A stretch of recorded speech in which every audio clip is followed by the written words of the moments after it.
Marketing Square. Bienvenue sur Marketing Square, le rendez-vous du gros marketing. Le gros, c'est un marketing qui sort des clous, qui se réinvente, qui se renouvelle.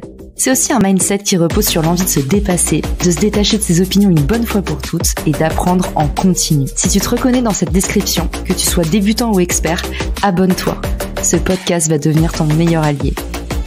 Ce podcast est rendu possible par Richmaker, la plateforme que j'ai lancée pour permettre enfin aux marques de monter des partenariats qui fonctionnent.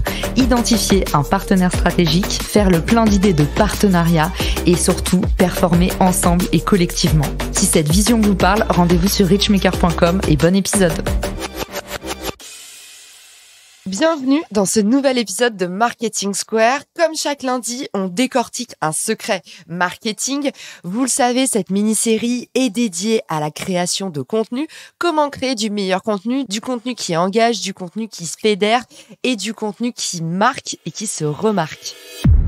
Ensemble, on a vu dans l'épisode 1 comment trouver son positionnement. On avait un épisode 2 qui nous a permis d'identifier comment faire de l'audit plus facilement sur les réseaux sociaux. Épisode 3, on a décidé de s'attaquer à la définition des objectifs et j'avais commencé à vous introduire la notion d'indicateur de suivi, c'est-à-dire quelles sont les métriques que vous allez pouvoir suivre pour comprendre si votre objectif a été atteint ou pas. Les conseils que je vous donnais dans l'épisode d'avant, c'était de prioriser et de choisir d'identifier votre North Star métrique, c'est-à-dire un objectif prioritaire. Dans cet épisode, je vais vous dérouler tous les types de KPIs, donc les Key Performance Indicators, tous les indicateurs de suivi que vous pouvez traquer par type d'objectif poursuivi. Cet épisode sera un petit peu votre botte secrète tout au long de votre vie de marketeur pour vous souvenir qu'un objectif a 1000 façons d'être atteint. Mais aussi pour que vous n'oubliez pas de traquer une ou deux métriques supplémentaires pour être sûr d'avoir suffisamment de granularité dans votre analyse. Je vous mets dans les ressources de l'épisode les 3 derniers volets. Et tout de suite, on passe à quels KPIs traquer en fonction de ces objectifs. En général, et notamment quand on crée du contenu, il y a un premier objectif qui est la notoriété. Et vous avez raison, il faut commencer par ces objectifs-là. Si vous êtes en train de vous constituer une audience et que tout de suite vous pensez à vendre, vous risquez de ne pas atteindre vos objectifs. Pourquoi ? Parce que je le dis tout le temps, vente sans confiance n'est que ruine de l'âme. Autrement dit, si vous cherchez tout de suite à vendre, à mettre un pied dans la porte avant d'avoir construit une vraie relation avec votre audience et d'avoir établi votre crédibilité, vous risquez de faire un taux de conversion très faible. On commence par la notoriété. Qui n'a pas déjà entendu « Non mais une opération de visibilité, on sait jamais quelles sont les retombées ». Ça peut être en partie vrai, mais c'est que vos objectifs ont été mal définis en amont, maintenant vous le savez. Si avec votre contenu, vous avez envie de devenir une position d'autorité et d'avoir un maximum de visibilité, vous pouvez traquer à la fois votre portée, combien vous faites de vues sans payer. Vous pouvez comparer ça éventuellement, bien sûr, avec votre portée payante, notamment si vous avez fait un petit boost publicitaire sur ce même post. Quand on parle de portée, il y a un terme qui d'ailleurs est confusant, c'est les fameuses impressions. Aujourd'hui, les vues sur LinkedIn sont des fausses vues. Je ne sais pas si vous le saviez, mais LinkedIn justement vient de renommer ces vues impressions parce qu'en fait, il s'agit tout simplement d'un scroll, c'est-à-dire une apparition à l'écran. Il y a un monde entre le fait que votre audience ait vraiment vu votre contenu et le fait de juste être apparu dans un fil d'actualité. Donc méfiez-vous de cet indicateur qui parfois cache un peu son jeu. Deuxième indicateur pour mesurer votre notoriété, le nombre de mentions, le nombre de fois où vous avez été mentionné sur les réseaux sociaux. Ça, c'est aussi un super argument pour mesurer votre autorité. Est-ce que ça y est, vous êtes devenu une figure de référence dans votre secteur ? Parce que tout simplement, si tout le monde vous appelle, vous pose une question ou vous cite, c'est que quelque part, vous êtes devenu incontournable. Vous pouvez aussi traquer le nombre de sollicitations que vous recevez en message privé. Pareil, votre contenu a vraiment plu et de fait, les sollicitations pleuvent pour booker une démo, avoir un rendez-vous, assister au prochain webinar. Bref, vous m'avez compris, le nombre de sollicitations reçues, c'est mon 3e indicateur clé sur la notoriété. Ensuite, un bon indicateur de notoriété, ça peut être aussi le taux d'engagement sur vos posts. Parce que quelque part, plus les gens vous connaissent, plus les gens vous reconnaissent, plus les gens vont vous soutenir avec de l'engagement en étant moins exigeants. Un petit peu comme vous avez beaucoup plus de facilité à complimenter quelqu'un que vous connaissez, non ? Ensuite, vous pouvez traquer l'engagement. L'engagement, ça va être évidemment tout le nombre d'interactions qui arrivent par rapport à votre contenu. Typiquement, on va avoir les j'aime, ensuite les commentaires, le nombre de partages.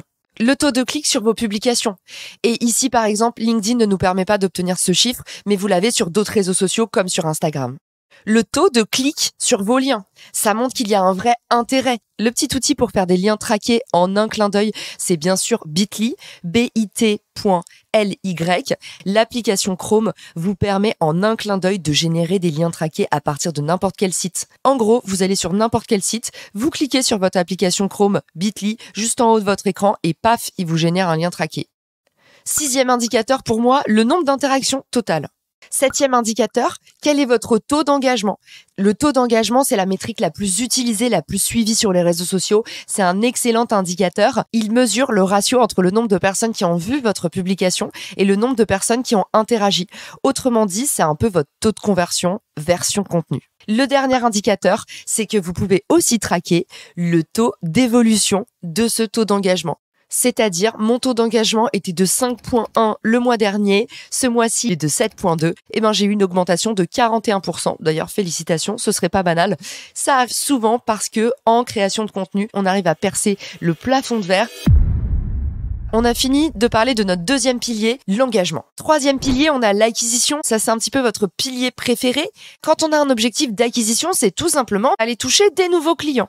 Mais quand on parle de contenu, c'est pas forcément des nouveaux clients, ça peut être aussi des nouveaux followers sur nos comptes de réseaux sociaux. L'acquisition, c'est tout simplement à partir du moment où on a attrapé une audience ou un consommateur, il va potentiellement rester. En acquisition, ce qu'on mesure, c'est dans un premier temps le nombre de followers, de nouveaux abonnés à votre newsletter, de nouveaux clients sur votre site internet, aussi toutes les personnes qui vont avoir par exemple complété un formulaire pour booker une démo ou demander de recevoir votre nouveau livre blanc. Dans l'acquisition, vous pouvez aussi regarder votre pourcentage d'évolution versus vos compétiteurs. Et grâce à LinkedIn, vous pouvez maintenant utiliser la petite section qui s'appelle concurrents sur votre page entreprise pour voir précisément votre taux d'acquisition et même votre taux d'engagement à la loupe en ayant accès aux métriques de vos concurrents. Ce nouvel onglet vient juste d'arriver et trop peu de personnes le savent. Autres indicateurs d'acquisition, le nombre de clics qui est généré par exemple vers votre site internet. Si vous êtes une application mobile, ça peut être le nombre de téléchargements. On a un dernier pilier, c'est évidemment la satisfaction. Du beau contenu, du contenu qualitatif, ça vous amène beaucoup d'amour. Vous pouvez traquer vos avis, vos retours positifs. Sachez que même les retours négatifs, vous devez les traquer, vous ne pouvez pas les ignorer. C'est non seulement le meilleur moyen de conquérir un client qui a été déçu, donc qui avait quand même besoin de votre offre. Également, c'est un super moyen d'audit pour comprendre ce qui ne va pas dans votre offre parce que potentiellement, il y a quelque chose qui pourrait être amélioré. En tout cas, il y a un endroit où le bas blesse et vous connaissez encore une fois la règle, c'est une personne qui parle, 5 qui le pensent.